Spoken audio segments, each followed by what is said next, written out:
guys, welcome back to our channel. I'm Callie. I'm Bean. And I'm Brittany. So today, we're gonna talk about Shadow and Bone by Leigh Bardugo. So, Shadow and Bone is the first in a trilogy and the first book in a what's going to be a 6-book in the universe, right? 3, 4, 5, 6, 7. There's lots. There's plenty. There's the Shadow and Bone trilogy, which came first, 6 of Crows, King of Scars, and then the Language of Thorns, which I believe is a standalone. It is a book of the myths of the world, which is really cool. So, to start off our Grishaverse journey, we follow Alina, who is not a Grisha at first. And then bad things happen, and turns out she actually is a Grisha, which in this world, Grisha are basically magic wielders. There are different forms. There are 3 orders: the Order of the Living and the Dead, the Order of Summoners, and the Order of Fabricators. So, kind of self-explanatory. But she figures out she can manipulate sunlight. Which is exciting. And rare. And it was mythical, because they hadn't had a sun summoner in who knows how friggin' long. Right. So we kind of start our story when Alina gets her powers, and she is taken to the leader of the Grisha, who is called the Darkling, and he decides to take her away from, she was in the military, right? Yes. Mm-hmm. Okay. She's a map maker. He takes her away from the military to be trained as a Grisha, so she goes to basically like this palace to be trained. A little palace. Yeah. That's what it's called. And it's not little. No, it's not even a little. It's just on the same grounds as where the king lives, and the Grand Palace. Yeah. So they can't have the Grand Palace. No, of course not. It's too grand for that.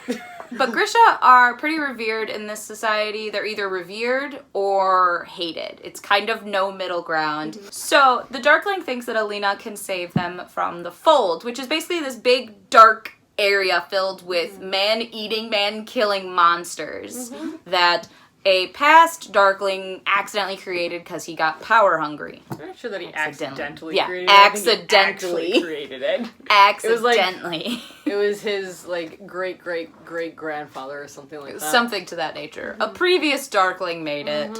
So this Darkling thinks that Alina and him, with their powers combined, can get rid of it. And so she has to train up to kind of develop her powers and all of that. So I gave it a 4. I also gave it a 4. And I gave it a 4. I feel like for me, though, it is worth mentioning, this is my second time reading this book. I read it 2 years ago, and I gave it a 5-star. Now, the basic reasoning for that one was this was kind of one of my, for lack of a better way of putting it, my gateway drug into YA fantasy. And when we were looking at these books, actually, this one came out in 2012, so it is a very far back backlist for us. But that was the year that a lot of the big series started. Throne of Glass, Red Queen, what else? Shatter Me just came out. Yep. And Shadow and Bone. So these were really big YA fantasy series that were all starting at once. And so this was one of my first kind of delves into that, I guess. With that, I think we all kind of agreed that a lot of the tropes in this book started the actual tropes. So we actually kind of came up with the enemies to lovers, which is my favorite. Same. I like the enemies to friends, so I can't say anything. Yeah. The light versus dark. Flawed characters. Big flawed characters. The character development in this story was phenomenal. It was amazing. Yes. Probably one of the best character development stories I have ever read in the YA genre. Which I think that is a good transition to go into spoilers.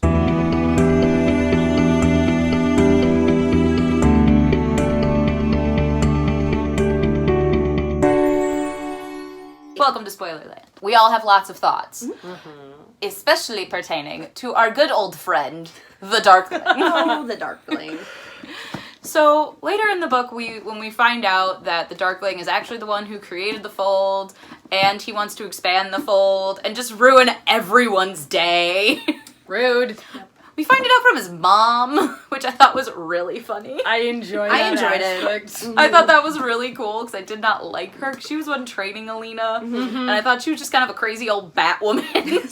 Same. And then she like saves Alina, low key but not low key. Yeah. Just, yeah.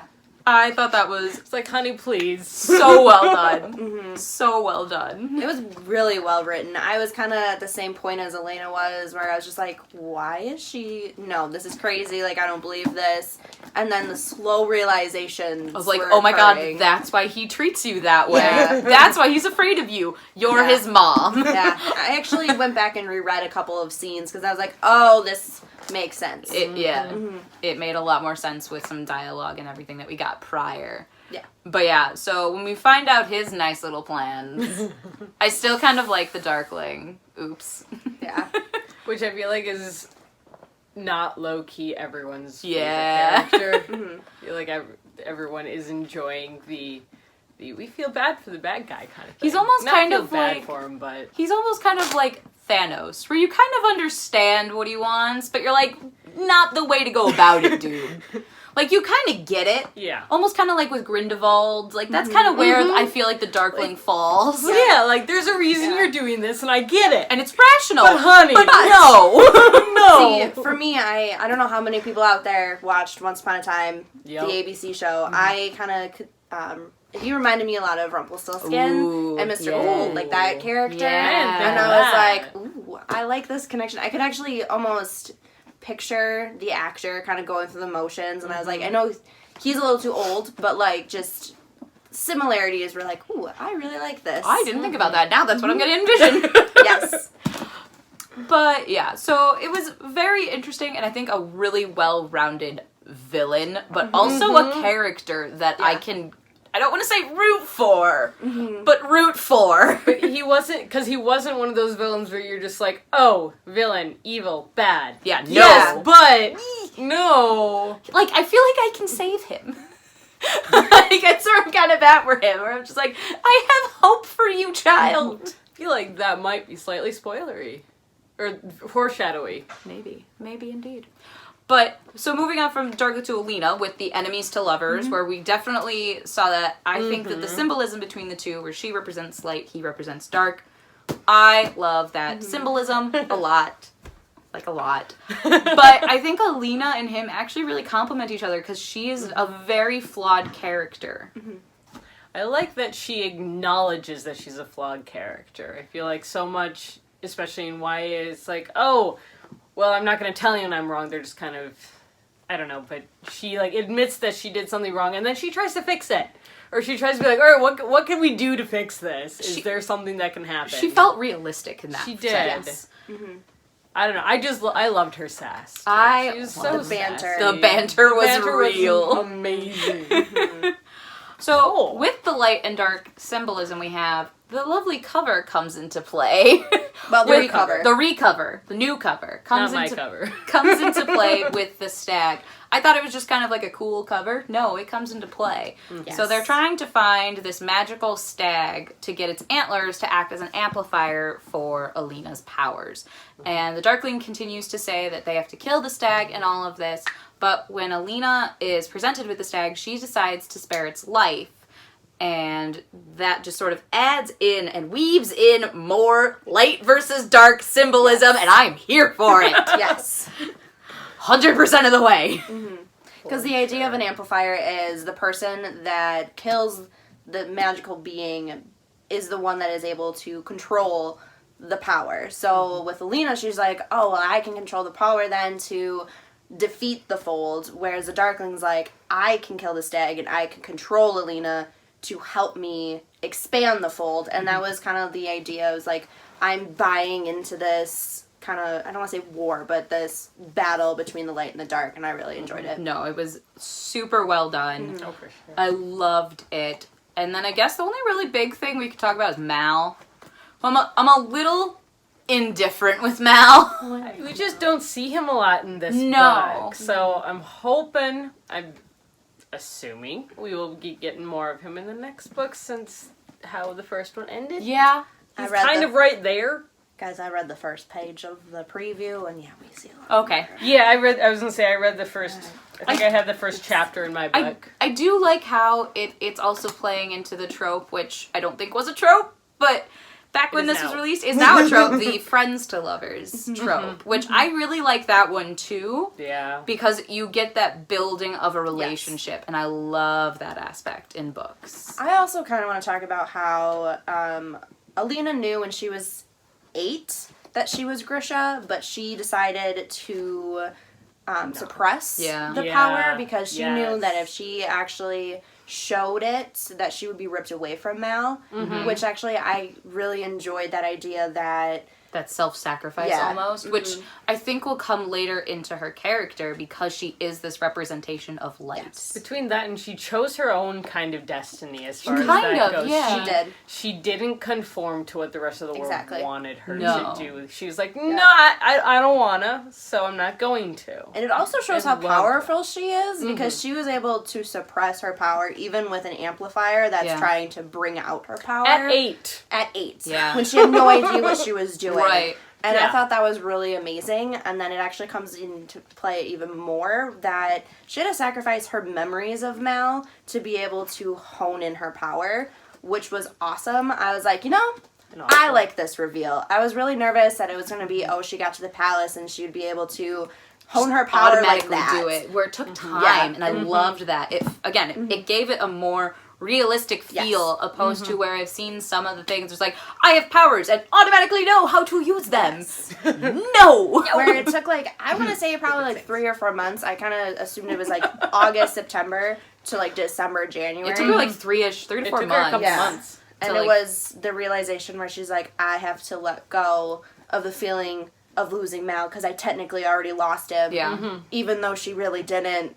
And then she was able to be like, I can do this. Yeah. And that was I thought was really awesome. I think Mal is kind of the only cookie cutter character so far. Because he is that just loyal soldier that I've seen a lot in YA. And he is kind of that I don't want to say trope because I don't know if it's a trope necessarily. It wasn't at the time. Again, I don't think it was at the time. It is true. now. It is now. You have that good guy character. That soldier. That he's the true, he's that lawful good character who has the set of ideals and he's just that perfect soldier. So where I feel like a lot of the times with the perfect soldier, they don't have quite a personality.